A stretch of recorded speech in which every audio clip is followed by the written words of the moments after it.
বুঢ়ী আইৰ সাধু।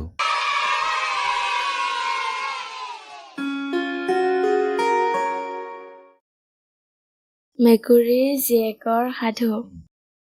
এঘৰ মানুহৰ এজনী বৰ চেনেহৰ মেকুৰী আছিল। তাই গাভিনী হৈছিল। ঘৰৰ গিৰিহঁতনীও ঠিক সেই সময়তে গা ভাৰি আছিল।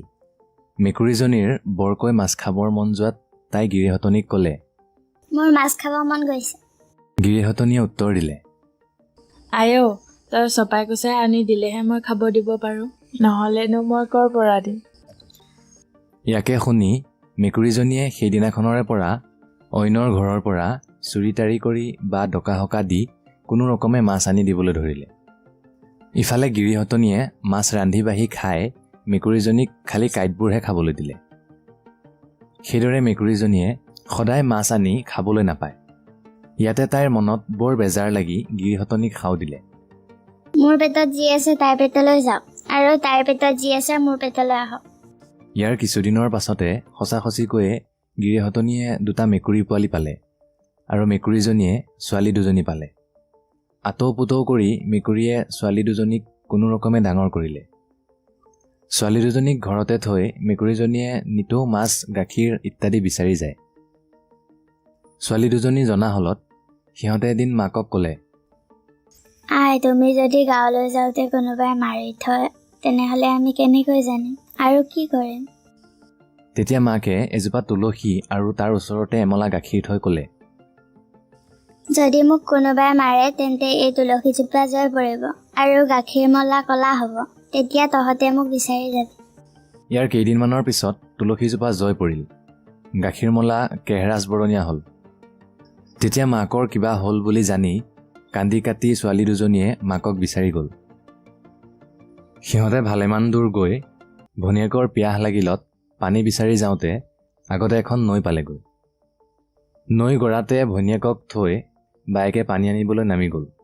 তাই আজলি দিয়েক নিজে খাই ভনীয়েকলৈ পানী আনিবলৈ ধৰাত পানী শুকাই গ'ল আৰু জলকোঁৱৰে মাত লগালে, যদি তোমাৰ হাতৰ আঙঠিটো মোক দিব পাৰা তেন্তে তুমি পানী নিব পাৰা। ভনীয়েকতকৈ আঙঠিটো কি ডাঙৰ বস্তু, এই বুলি বায়েকে আঙঠিটো দি পানী আনিলে। ভনীয়েকে পানী খাই বায়েকক আকৌ আঙঠিটো আনিবলৈ পঠিয়াই দিলে। এইবাৰ বায়েক পানীত নামোতেই জলকোঁৱৰে তাইক হৰি নিলে। বায়েকক নিয়া দেখি ভনীয়েকে বামতে বহি হিয়া মূৰ ভুকুৱাই কান্দিবলৈ ধৰিলে। ইয়াৰ কিছুপৰৰ পিছতে এজন মুদৈ বেপাৰলৈ আহোঁতে অকলশৰীয়া ৰূপহী ছোৱালীজনীক নৈৰ পাৰত বহি থকা দেখি তাইক নাৱত ভৰাই লৈ গুচি গ'ল।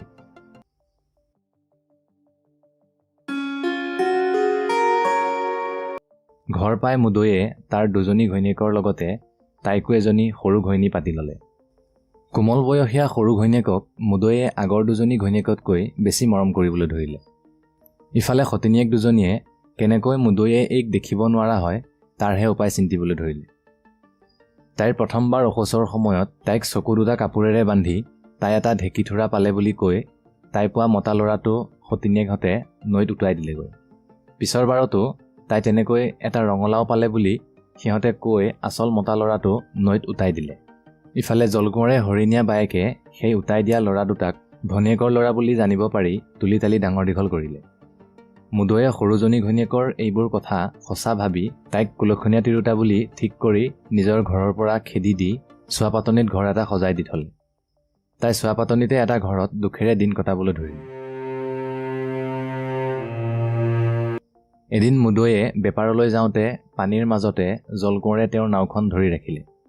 মুদৈয়ে নাওখন কোনো ৰকমে এৰুৱাব নোৱাৰি কি কৰোঁ বুলি বিচূৰ্তি হৈ থাকোঁতে পানীৰ মাজৰ পৰা কোনোবাই মাত লগালে, তুমি এটা সকাম কৰিবলৈ গাত লোৱা, আৰু কেতিয়া কৰিবা তাক থিৰাংকৈ কৈ তোমাৰ তামোলৰ হাঁচতিখন আৰু লাখুটিডাল পেলাই থৈ যোৱা, তেহে তোমাৰ নাও মুকলি হ'ব। মুদৈয়ে উপায় নাপাই এটা বৰ সবাহ কৰিবলৈ দিন ঠিক কৰি হাঁচতিখন আৰু লাখুটিডাল তাতে পেলাই দিলত নাওখন চাটকৰে এৰাই গ'ল। ইফালে জেঠায়েকে সেই ল'ৰা দুটাক সিহঁতৰ মাকে মেকুৰীৰ পেটত জন্ম লোৱাৰে পৰা আৰম্ভ কৰি সিহঁতক নৈত উটাই দিয়ালৈকে এইবোৰ কথা বৰ্ণনা কৰি ক'লে, আৰু সেই সকলোখিনি কথা সিহঁতৰ বাপেকে পতা বৰ সবাহৰ দিনা সিহঁতে ৰাইজক ক'বলৈ ক'লে। সিহঁতে সবাহৰ দিনা বাপেকৰ লাখুটিডাল আৰু হাঁচতিখন লৈ মুদৈৰ ঘৰৰ ফালে যাবলৈ ধৰিলে। পোনেই গৈ সিহঁতে চোৱাপাতনিত থকা মাকক আই বুলি মাতি এটুপি পানী খাবলৈ খুজিলত সিহঁতে চুপতি কৰা বুলি ভাবি মাকে ক'বলৈ ধৰিলে, মোক কিয় ভেঙুচালি কৰিছ? সৌ সবাহলৈ মানুহ আহিছে, তালৈ যা আৰু যি পাওঁ খাগৈ। তেতিয়া সিহঁতে সকলোখিনি কথা মাকৰ আগত ভাঙি কৈ চিনাকি দি তাতে অলপ জিৰাই খটাই সবাহলৈ গ'ল। সবাহত মানুহ দিহাদিহি বহিছে। এনেতে খবৰ ওলাল যে চোৱাপাতনিত থকা মানুহজনীৰ তাত খাই বৈ 2জন মানুহ সবাহত বহিছিল। যেতিয়া এই কথা জনাজাত হ'ল তেতিয়া ৰাইজৰ পৰা বিচাৰ হ'ল যে সেই মানুহ 2জনে সবাহৰ মাজত ওলাই নিজৰ চিনাকি দিব লাগে। কথাষাৰ শুনা মাত্ৰকতে 2 ককাই ভায়েকে গিৰিপ কৰে উঠি মাত লগালে, আমি য'ত সোমাইছিলোঁ তেওঁ আমাৰ আই।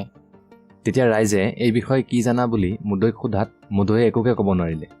তেতিয়া ৰাইজে এই বিষয়ে ক'বলৈ কোৱাত বৰটোৱে মাত লগালে যে ৰাইজে যেন সকলো কথা মন দি শুনে। এইবুলি সকলো কথা ভাঙি পাতি সি ক'বলৈ ধৰিলে আৰু মুদৈৰ হাঁচতিখন আৰু লাখুটিডাল ৰাইজৰ আগত উলিয়াই দি সিহঁতৰ কথা সঁচা বুলি প্ৰমাণ কৰিলে।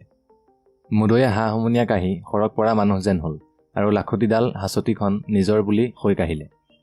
তেতিয়া সকলোৱে সতিনীৰ কুমন্ত্ৰণা বুজিব পাৰিলে আৰু মুদৈৰ ঘৈণীয়েকহঁতক মতাই সকলো কথা সোধাত সিহঁতে একো মাতিব নোৱাৰিলে। ৰাইজেও একো হাই উৰুমি নোহোৱাকৈ সবাহ খাই গ'ল। সবাহৰ পিছত মুদৈয়ে ঘৈণীয়েক 2জনীৰ নাক কাণ কাটি সিহঁতক খেদি দিলে আৰু ল'ৰা 2টিৰ সৈতে সৰু ঘৈণীয়েকক আনি ঘৰ সোমালেহি। ল'ৰা 2টিও বাপেক মাকৰ বুকু জোৰাই ঘৰতে থাকিল।